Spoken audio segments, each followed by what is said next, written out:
This video will cover the Vertiv DSView Solution MP1000 virtual appliance installation on a VMware vCenter server. Before we begin, please note you must have administrator permissions to import, create, and/or configure a virtual machine and to deploy an Open Virtualization Format, or OVF. We'll start by logging in to the VMware vCenter client homepage. From here, in the left-hand sidebar, right-click a data center and select Deploy OVF Template.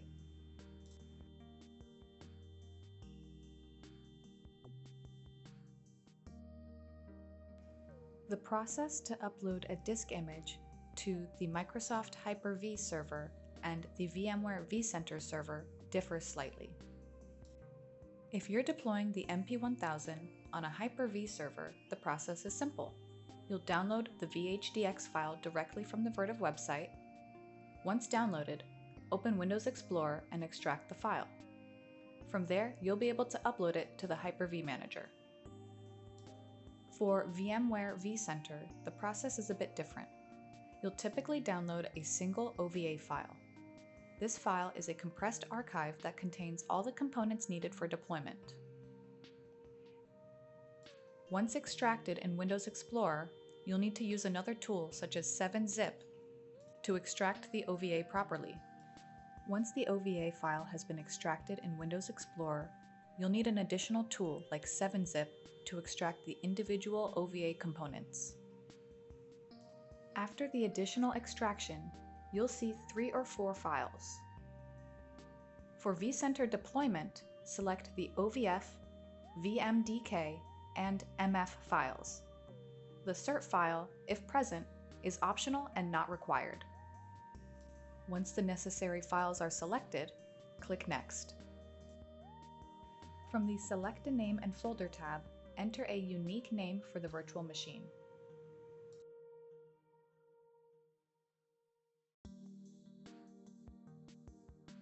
Now you'll be prompted to select a location for the virtual machine, and then click Next. From the Select a Compute Resource tab, select a compute resource that the virtual machine can support, then click Next. From the Review Details tab, verify the details in the provided table, then click Next. From the Select Storage tab, use the drop-down menus to select the virtual disk format and virtual machine storage policy. From the Select Networks tab, use the table to map the virtual machine network to the desired destination network.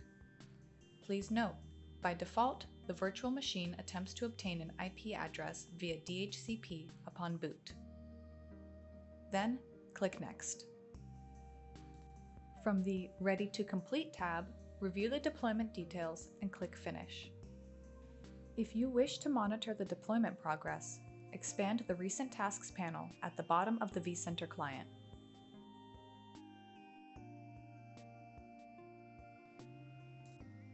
Once the deployment is complete, locate the new virtual machine under your chosen compute resource in the left-hand sidebar.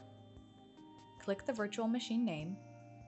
The name appears in the main panel, then select Power On to start the VM.